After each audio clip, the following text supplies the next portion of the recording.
ব্যাপারে জানবো, তখন আমরা টেন্সকে 4 রকমভাবে জানি। প্রথমে তো 3টে ভাগ হয়। একটা হচ্ছে প্রেজেন্ট টেন্স,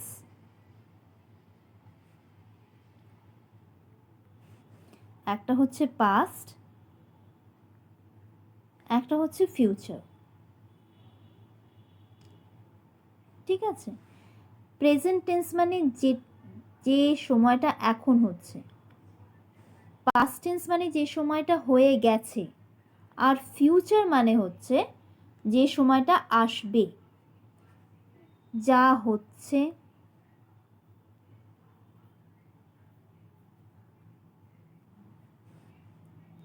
যা হয়ে গেছে,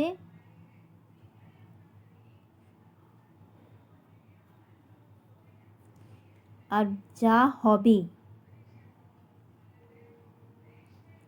টেন্স যদি খুব ভালো মতন জানা থাকে, তাহলে পরবর্তীকালে যেসব সেকশনসগুলো আসবে আগামীকালে কিংবা আগামী বছরে 6, 7, 8-এ যখন এই সাবজেক্টসগুলোকে আরও বড়োভাবে পড়তে হবে, এই 3টে জিনিস যদি খুব ভালো মতন করা থাকে, কোনো জিনিসে আটকাবে না। ঠিক আছে? এবার আমি এটাকে ডিলিট করছি। এবার প্রত্যেকটা টেন্সের, যেমন প্রেজেন্ট টেন্স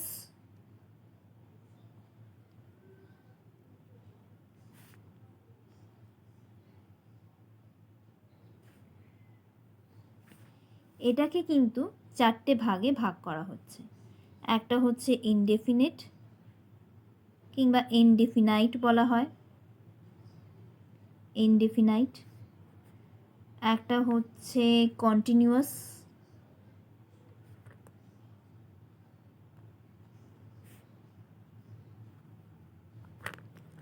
একটা হচ্ছে পারফেক্ট,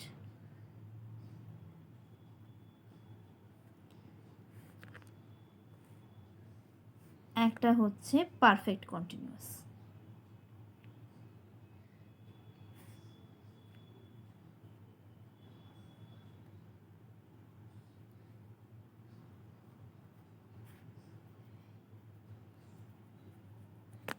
ঠিক আছে? এবার এই যে 4টে জিনিস আছে, এটাকে কিন্তু আমি প্রেজেন্ট টেন্সেও করতে পারবো, পাস্ট টেন্সেও করতে পারবো, আর ফিউচার টেন্সেও করতে পারবো। পাস্টেও করতে পারবো এবং ফিউচারেও করতে পারবো। প্রত্যেকটারই 4টে করে ভাগ করা যাবে। আমি আরেকবার দেখিয়ে দিচ্ছি যে পাস্ট,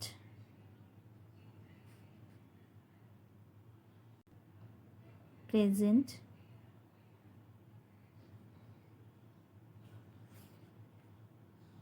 আর ফিউচার, এই 3টে সময়কেই আমরা 4টে ভাগে ভাগ করতে পারবো। একটা হচ্ছে ইনডেফিনাইট, একটা হচ্ছে কন্টিনিউয়াস,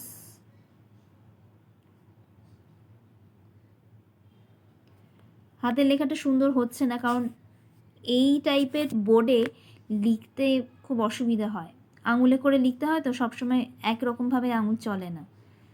আর পারফেক্ট, আর একটা হচ্ছে পারফেক্ট কন্টিনিউয়াস।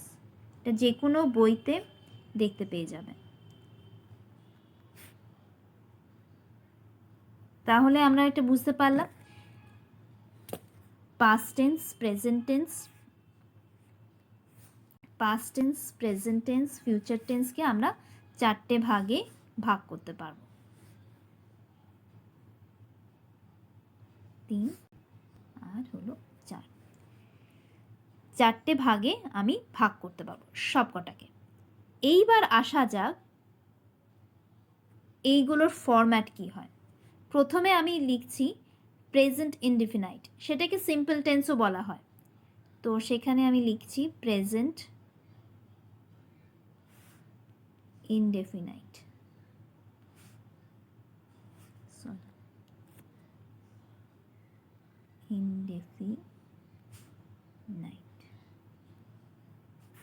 ঠিক আছে? প্রেজেন্ট ইনডেফিনাইটে এইবার ফর্মুলাটা হচ্ছে সাবজেক্ট থাকবে, ফার্স্ট ফর্ম অফ ভার্ব থাকবে, মানে হচ্ছে ভি ওয়ান হিসেবে লেখা যায়। তারপরে থাকবে হচ্ছে অবজেক্ট,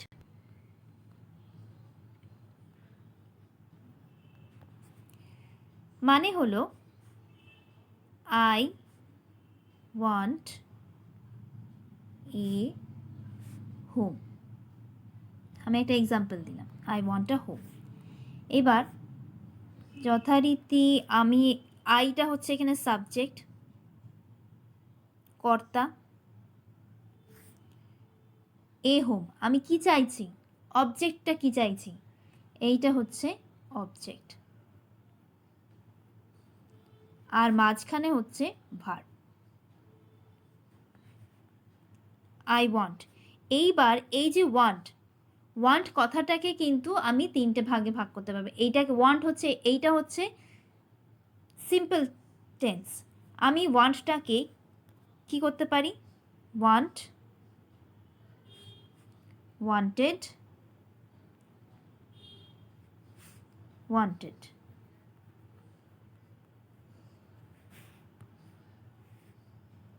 তাহলে আমি বুঝতে পারছি এই যে এইটা আছে, এইটা হচ্ছে আমার ভি1, এইটা হচ্ছে আমার ভি2, এইটা হচ্ছে ভি3। যার জন্য আমি সবসময় জোর দিই যে এই যে তিনটে যে ভাগ আছে ভার্বের, এটা খুব ভালোভাবে ঠোঁটস্থ করে রাখতে, ঠিক আছে? তো যথারীতি এখন যেহেতু আমরা আলোচনা করছি হচ্ছে প্রেজেন্ট ইনডেফিনাইট টেন্সের জন্য, তো আমি সেই জন্য কিছু কিছু ওয়ার্ডস এখানে দেখিয়ে দিচ্ছি যে কোনটা কিভাবে হয়। প্রথমেই আমরা দেখে নিয়েছিলাম যে প্রেজেন্ট ইনডেফিনাইট টেন্সের জন্য আমাদেরকে কি করতে হবে, প্রথমে রাখতে হবে সাবজেক্ট, তারপরে রাখতে হবে ভি1, তারপরে রাখতে হবে অবজেক্ট। হলো। এবারে আরও কিছু ওয়ার্ডস আমরা নিতে পারি। ইন্ট্রোগেটিভ কথাটা মানে কি? ইন্ট্রোগেটিভ মানে হচ্ছে আমি কিছু জিজ্ঞাসা করছি,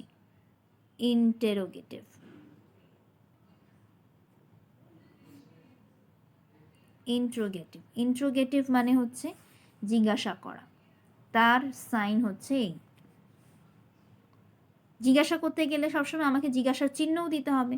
এই কথাটা আমার কি দিয়ে শুরু হবে, যখন আমি প্রেজেন্ট ইনডেফিনাইট টেন্স থাকবে আর সেটা আমাকে ইন্ট্রোগেটিভ হিসেবে আমাকে চেঞ্জ করতে হবে কিংবা বলতে হবে, তখন আমাকে কি লিখতে হবে, ডু,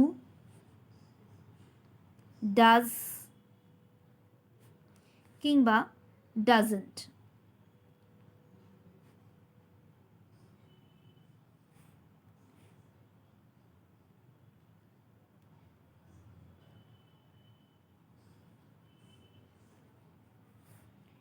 এই দুটো আমার অ্যাফার্মেটিভের ক্ষেত্রে হবে।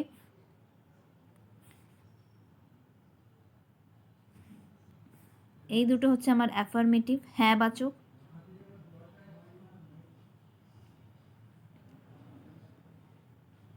আর এখানে যেহেতু এনটি আছে, তা আমি সেখানে বুঝতেই পারছি এটা নেগেটিভের ক্ষেত্রে বুঝবে।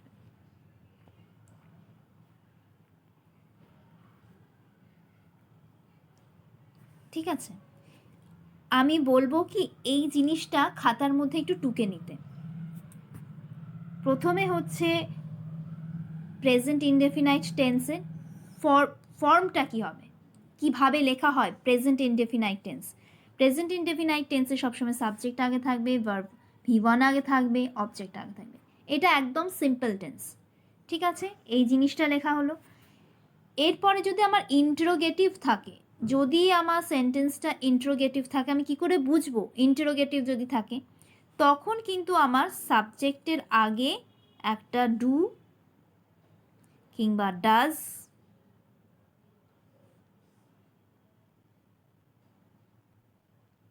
অর ডাজন্ট থাকবে, আর সেন্টেন্সটা শেষ হবে হচ্ছে আমার জিজ্ঞাসা চিহ্ন দিয়ে।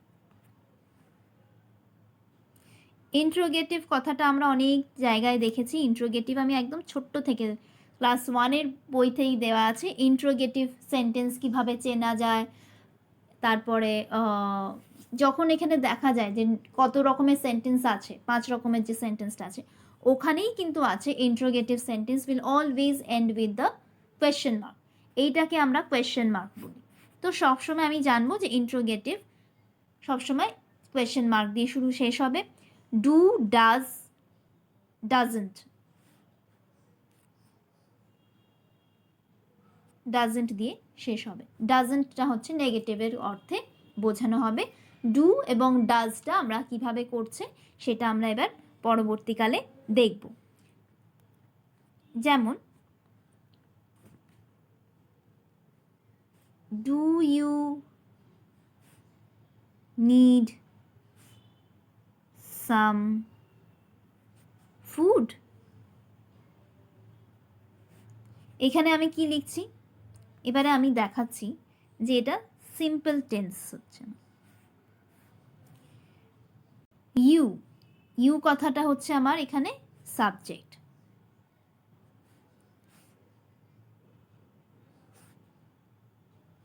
এখানে নিড, নিড কথাটা হচ্ছে V1। আর কি চাইছি আমি, যখন আমি প্রশ্ন করব কি দিয়ে, তখন আমি এখানে কি চাইছি, কি চাইছো, অবজেক্ট হচ্ছে আমার তাহলে এখানে ফুড। তাহলে ফুড কথাটা হলো আমার অবজেক্ট, আর আমার এখানে জিজ্ঞাসা চিহ্ন দিয়ে শেষ হবে।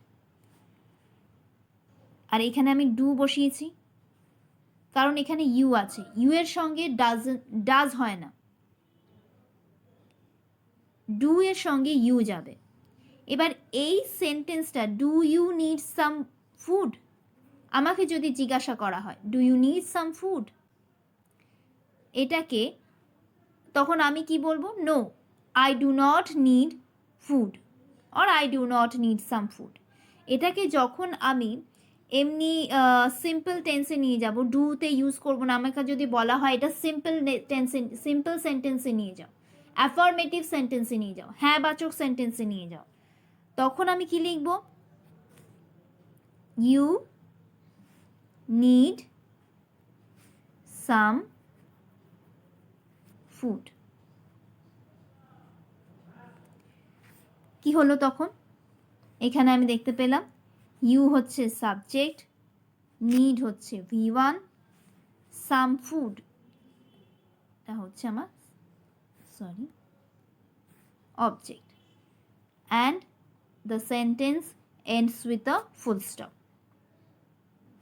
এবার এটাকেই যদি আমি নেগেটিভে নিয়ে যাব, নেগেটিভে আমি কিভাবে নিয়ে যাব, no you do not need some food.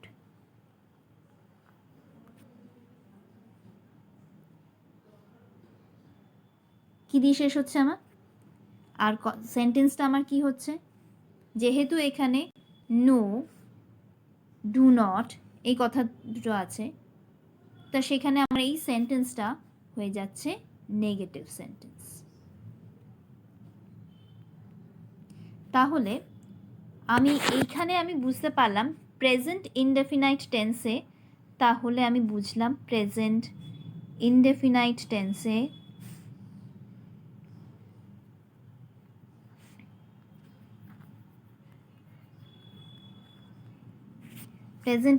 টেন্সে আমি বুঝলাম যে আমার ফর্মটা কি থাকবে। First form of the sentence V1 থাকবে, সাবজেক্ট থাকবে, আর অবজেক্ট থাকবে। ভীষণ ইজি এইটা তো খুবই ইজি, প্রেজেন্ট ইনডেফিনাইট টেন্স খুবই ইজি। তো এবারে যদি আমাকে বলা হয় যে tree gives us fruit, I think you will be able to do it, যে এটা কি টেন্সে আসছে, এটা কি টেন্স বলা হয়, আশা করি পারবে। তো এবার আমি এটাকে তোমায় বলে দিলাম, এবার তুমি এটা বলো, ট্রি গিভস আস ফ্রুট, এই জিনিসটাকেই তুমি আমাকে নেগেটিভে নিয়ে যাবে আর ইন্ট্রোগেটিভ সেন্টেন্সে নিয়ে গিয়ে আমাকে এবার পাঠাবে। ওকে।